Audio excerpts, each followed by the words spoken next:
One of the world's biggest AI companies wants a deal with Canada. Is sovereignty the trade off? So, if you guys haven't recognized me yet, my name is Alex. Run an AI agency called Peak Demand Incorporated in Toronto, Ontario, Canada. We help small business up to enterprise, municipalities, as well as transit systems with their AI adoption. We've been following the literal AI crusade that's happening in Canada. We're a bit of I would say, celebrity in the AI space. Our country, we were the first country to develop some of the very primitive beginnings of the technology. Once it spread to the rest of the world, we quickly fell to last place. So, a couple things that have been a major concern for Canadians: data privacy, safety, confidentiality, just the effects that AI has on people that might not have the wherewithal that or constitution to resist influence and stuff like that, but also data sovereignty, or what it means to have a sovereign digital infrastructure. Huge topic of conversation, especially on the ground floor in the trenches with a lot of our clients. They're asking, well, where's our data being stored? Is it sovereign? It's like Canadians have been brainwashed into thinking, hey, we need all our data to be in Canada. That's what the government's been saying for 25 years. Can you store all our data in Canada? And then I just turned around and asked them, I said, well, are you using Google or Microsoft? And they go, yeah. It's like, well, is all your data on Google and Microsoft stored in Canada? And then they put their hand on their chin and go, what am I talking about? So I'm really trying to bring light to the conversation, especially for business owner operators. If you're still battling this idea of sovereignty, take a look at the systems currently in your digital architecture and ask yourself, is all of my data stored in Canada? You're going to quickly find out the answer is no. Canada is so far behind technologically, considering our developed nation status, that we now have no choice but to latch on to these huge mega monolith systems that have been developed internationally. Google, OpenAI, Microsoft.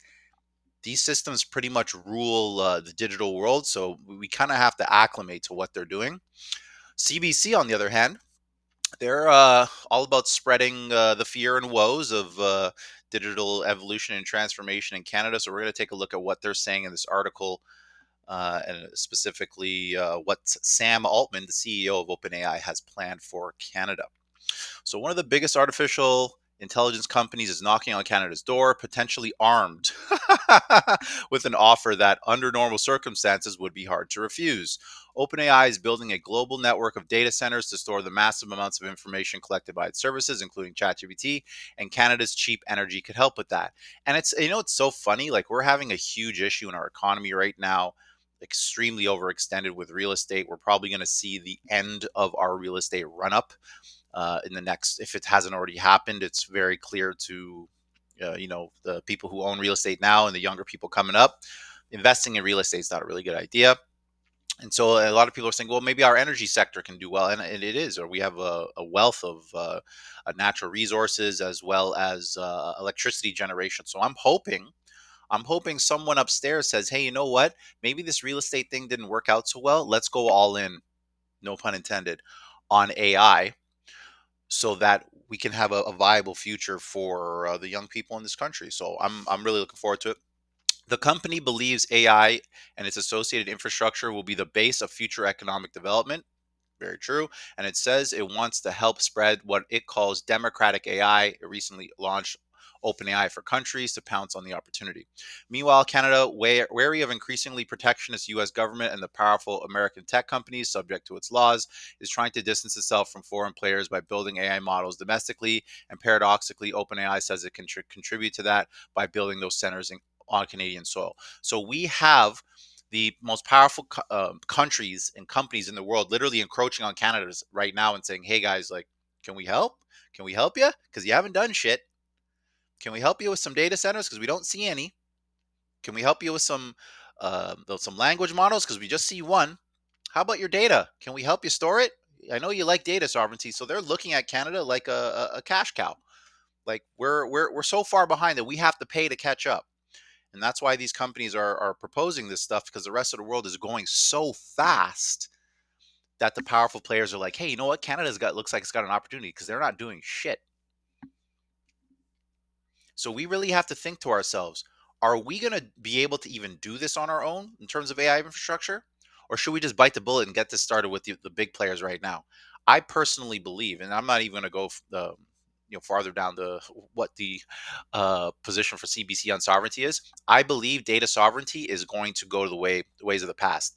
And I believe that because of the language coming from our AI minister. Cross-border data handling, cross-border data flows will become the norm for development. We really just can't rely on strictly Canadian systems and data centers in Canada. We don't have enough power here.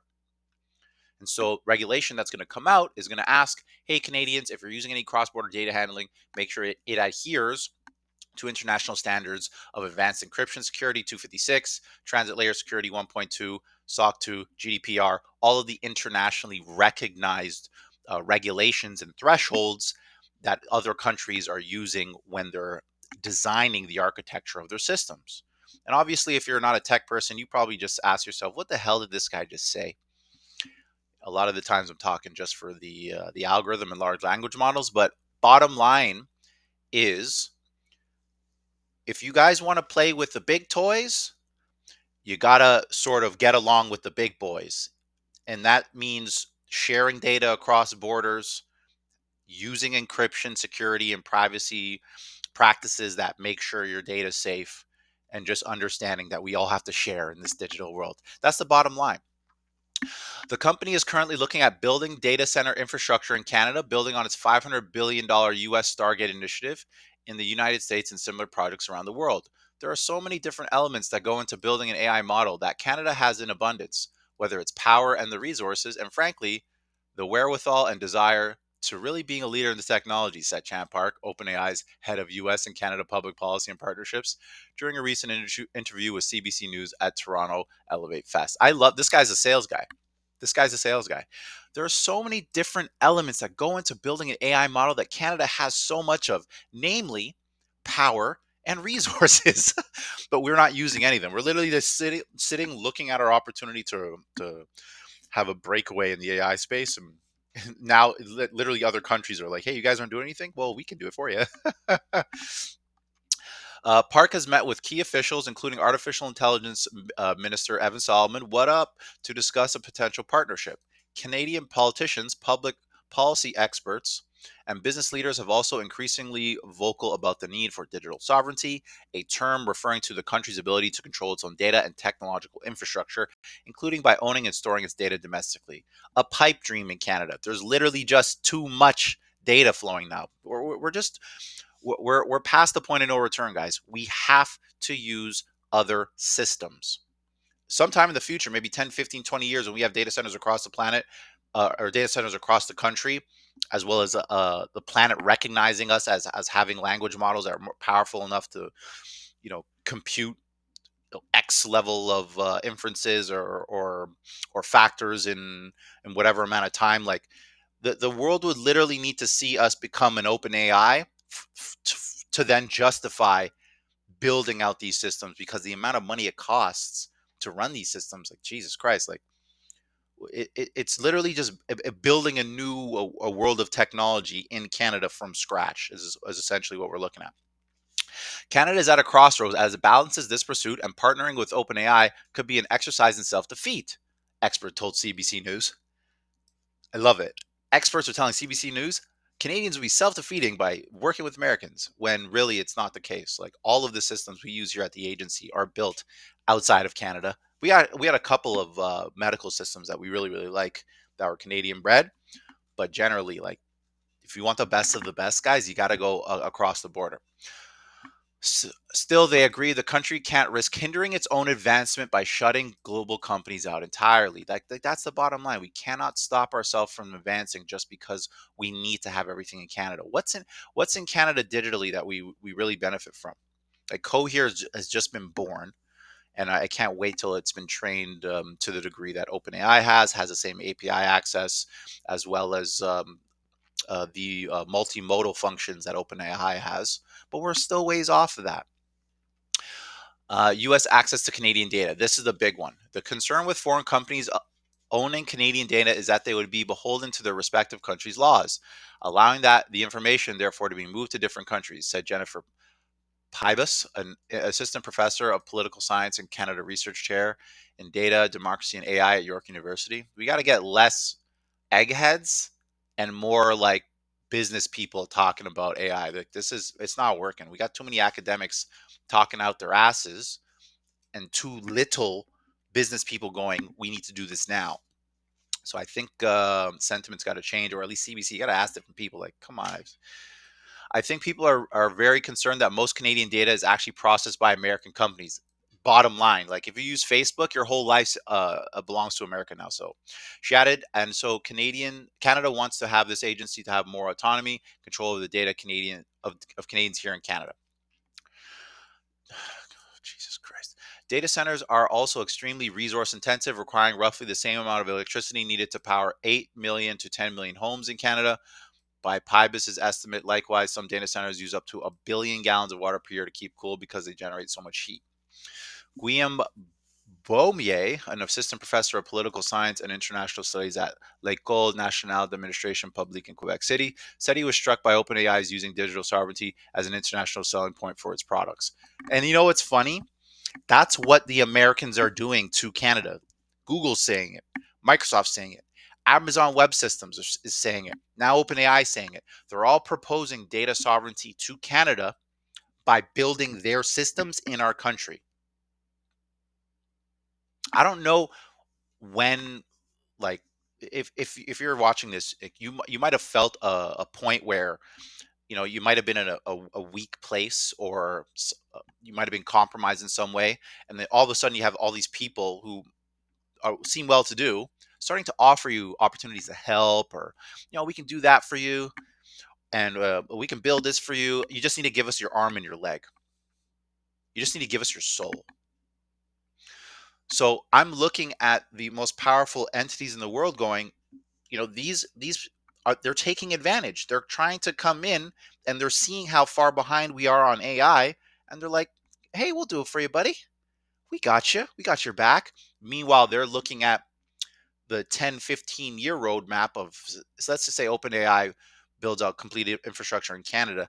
They would literally have the Canadian government by the balls because of how much data would be going through their systems. Just like Facebook, TikTok, Google has their governments by the balls because of how much data is going through their systems. So because Canada doesn't have any sort of crazy software or tech companies that have been gathering all this data, we're pretty much left to the devices of the ones who already do and who have that power. And it's all in the States. We missed the train to have those companies exist in Canada. Now we're going to have to play by international standards and international, I would say, the international arena. We are just a player there. We don't set the pace. We're not a referee like the States or China would be. Like, we're at the mercy of the big boys. That's the bottom line. But to be honest, I think we can be very critical of the extent to which it's going to be able to achieve and promote greater Canadian sovereignty. He said, partly because of existing U.S. legislation that limits a country's control over data stored by American companies. They're not stupid. These companies aren't stupid. They're not going, Canada, we're going to make sure you're protected for you. They're going to say, Canada, we're going to protect you in our best interests. That's business. So I'm, I'll do this article justice and finish it. The 2018 Cloud Act gives the American government the authority to access data from anywhere, so long as it's maintained in a server owned by the U.S. company. Canada and the U.S. have been negotiating a bilateral agreement on the Cloud Act for 3 years, but none exists. A huge chunk of cloud storage servers and data centers in Canada is owned by companies like Microsoft, Amazon, and Google, according to Baumier, meaning that Canadian data, even if processed on Canadian soil, is ultimately being governed by the United States. Guys, I need that sentence like tattooed on my forehead for the Canadians that come into our discovery calls. We do not have sovereign data in this country. If you are using Microsoft, Amazon, or Google, it's already over. There is no Canadian law that requires data to be stored in Canada, except in the very rare cases for municipalities. But aside from that, if you're a doctor's office, hell, even if you're a hospital, healthcare data can be crossed over borders if it follows best in class encryption standards. And I have to tell this to every one of the Canadians that comes through the door because they're all saying, well, is our data stored in Canada? They're still thinking like it's 1999. I'm looking forward to the change. We're going to have to evolve, or we literally just won't have tech in this country. American companies have shown that they will comply with U.S. law over those of another jurisdiction. Microsoft executives admitted earlier this year to a French hearing committee that the company cannot guarantee data sovereignty to member countries of the European Union because of it's bound by the Cloud Act. So quite literally, the lawmakers, or sorry, not the lawmakers, the executives of these companies like Microsoft are saying to lawmakers in other countries, although we say it's sovereign, our laws still say we have to share the information with our government. And I really do believe we're coming to a point in human history where the countries with the most powerful digital infrastructures will be the ones that will be the countries that other countries acclimate towards and sort of follow along in legislation, in economies, pretty much everything. They have to because they control all the data. Those who control the data and the knowledge typically control everything. So you got Google, Microsoft, Amazon, all in the same country. It's game over. Meanwhile, the Canada-US-Mexico agreement has a clause that restricts the country's ability to control the transfer of data, including personal information between borders and business purposes. For Facebook, for example, can send Canadian data to U.S. center instead of building one in Canada. Great. Let me see. One of the main arguments made by these companies is that they're going to try to devise a technical solution to avoid being forced to provide this data to the American government if they're asked to. Ah, that's a big stretch. I would be absolutely impressed if there was a technical function that prevented Canadian data in U.S. systems to be not shared with the U.S. government. You just got it. Like, I'm a Canadian. I have a Facebook profile, LinkedIn. I already know I'm in the U.S. government systems. It's over. I have to accept that. But I go even farther and say, hell, you know what? Let's just go pure US because it's all better systems. They work better. They're faster. They're stronger. And we want the best of the best for our clients. There might be ways to do this to basically say, hey, we're building something that even we cannot access and cannot then transfer to the US government.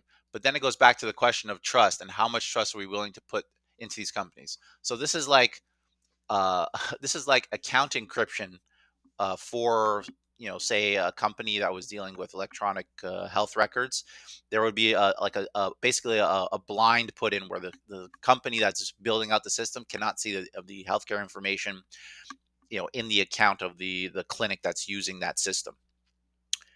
But if they were to dig into the audit logs and all of the different pathways that the data of that particular account was using to transfer that information, it's likely they'll find that information somewhere.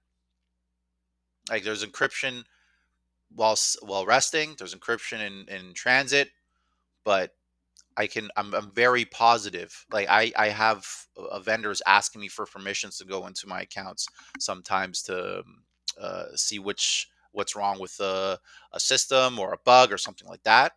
And just by giving them that okay, you've given them access to all your data. Obviously, those accounts are more for like testing and like building out workflows before they go live. But the fact still remains, like, they're always going to have control if they're building these systems. Canada doesn't build systems. We just don't do anything. So we can't really say, well, I want this in Canada. I want this to be stored in Canada. Who are you talking to? Cohere? They just joined the party. So I'm really, really looking forward to the next generation of at least business decision makers in Canada. Say, hell, foreign data, cross border data handling, uh, something about data sovereignty. Can I just get my robot, please? Let's just see what Evan Sullivan is saying. Meetings aren't an endorsement, says the minister's office. Artificial Intelligence Minister Evan Sullivan gives remarks during the All In AI conference. I really like that. All In AI. It's like AI, All In AI conference in Montreal. In addition to the massive Stargate investment, OpenAI currently holds a number of significant contracts with the U.S. government, including an agreement to supply ChatGPT to the entire federal workforce, and recently $200 million U.S. contract with the U.S. Department of Defense, which is amazing. Love to see AI in government. You still face the risk that the U.S. government basically asked the company to stop offering their service in Canada. They might have to do it, said Baumier. Asked whether there is any tension in the American company that holds contracts with the U.S. government building sovereign technologies in countries that are trying to reduce the dependence on the U.S. Not at this point. Like literally, the government, U.S. government's like they want data sovereignty, and they're going to use a U.S. company to do it. Go do it. We don't care. Well, if we'll get the data if we want. We understand obviously the interests of Canadians, of the Canadian government, of Canadian businesses to make sure that any sort of AI ecosystem that built up here in Canada is really rooted in Canadian values while respecting privacy interests. Said so, rooted in Canadian values while respecting privacy interests. Bottom line is going to be encryption. We are going to do our best to encrypt data that is being handled cross border, but ultimately it's going to have to leverage systems that are already developed. Guys, if you're a Canadian and you're watching me for the first time, you're saying, why doesn't this guy want data to be stored in Canada? I would love for it to be stored in Canada, Mr. YouTube viewer, Miss YouTube viewer. But unfortunately, we lack the hundreds of millions, borderline billions of dollars worth of infrastructure to do it properly. That's just the bottom line. We've been investing in houses for 30 years. No, we don't need to watch Evan Solomon again. We got other videos about that. CBC News reached out to Solomon's office to ask about his meetings with OpenAI amid the push for digital sovereignty and whether a partnership with the company would conflict with that strategy. Minister Solomon meets regularly with both Canadian and international technology leaders to advance Canada's digital and AI strategy. These meetings are part of ongoing engagement and do not represent endorsement or active negotiations. I can tell you right now, they're figuring out a plan. They're trying to figure out a plan, and the new regulation that comes out is going to not promote cross-border data handling, but it's going to make it very clear cross-border data handling is okay, guys. Because if any regulation comes out says data must be stored in Canada, you're going to see the tech, like the fledgling tech industry in Canada collapse. It'll collapse. Our priority is ensuring that any AI or digital infrastructure built in Canada, whether domestic or international partners, operates fully within Canadian laws and regulatory security and privacy frameworks. Notice how he's being very careful with language here. Canadian laws, regulatory security, and privacy frameworks. Not one point did he say anything about sovereignty. Sovereignty is a privilege to the Americans and the Chinese. We can't be walling off the border. Ugh, love it. Still, experts acknowledge that Canada can't impede its own progress in artificial intelligence, lest it be left behind in developing technology that can transform the global economy. I think we've got to be pragmatic here. We can't be walling off the border and thinking that digital infrastructure is something that Canadian firms can solve solo. Duh. No country can do that, not even the United States. Said Benjamin Bergen, president of the Council of Canadian Innovators. There's going to be some net benefit in Canada tapping into the expertise of foreign firms for certain solutions, added Bergen, but he cautioned that at any loss of autonomy in those relationships could have consequences. That only highlights the need for Canada to look inward for the same technologies that it has long sourced from other countries, Bergen and Abami agreed. Toronto-based enterprise AI company Cohere, for example, recently partnered with federal government while other companies are pushing Auto to adopt their homegrown cloud services. Let me see here. There are firms in this country that do that. Are they at the scale of Amazon or OpenAI? No. So you're looking at Cohere, like the size of a small baby. That's our AI model right now. You're trying to put Cohere into the same shoes as OpenAI and Amazon. It'll be crushed. There's no infrastructure for them. It's coming, and I pray that we see a day where Cohere has a monstrous ecosystem that I can start plugging my team's automations into 100%. I'd be like, you want AI? You want Canadian AI? We're going to plug you into Cohere's API. No problem. but they're not there yet. They need hundreds of billions. No, Bergen said, adding that that Canada-built technology can also be sold to other countries trying to limit American or Chinese dependence. So that's what I'm looking forward to. It's going to be internationally. Cohere is going to be recognized as a credible source for computation. We got infrastructure, data centers, energy, and then we have Cohere with a whole bunch of NVIDIA chips. Great. Cohere then goes, "Hey guys, OpenAI has access to their API. So do we. Start paying us for AI stuff." And then Cohere becomes the monolith that OpenAI is, and then we start to see all of these AI tools that have the list of models they're using. We want to use models that are built in Canada. Great, Cohere. I'm looking forward to it, but they're not there yet. They're just not there yet. It's going to take and they may never make it to on par what OpenAI is because OpenAI is always growing. But I would hope maybe in 5 years, Cohere could be where OpenAI was 2 years ago, and then in 10 years, OpenAI is going to be wherever it is, and the Cohere can be where OpenAI was this year or next year. It takes time to build this stuff. You need guys click clacking at the computer. That was not bad. I was under a half hour. If you like hearing, some of the conversation on AI and AI adoption in Canada, stay tuned. I think these articles are going to start coming out more and more now. I'm going to have to find more time to do them. But again, my name is Alex. I run an AI agency in Toronto. If your team's needing help with AI adoption, or you feel like you can save some money through your operations, don't hesitate to book a discovery call with us on peakdemand.ca. If you like this video, like the sound of my voice, hit like and subscribe. If you don't like my voice, you don't like the video, or you think I'm ugly, leave us a message in the comments. Love the engagement. Bye now.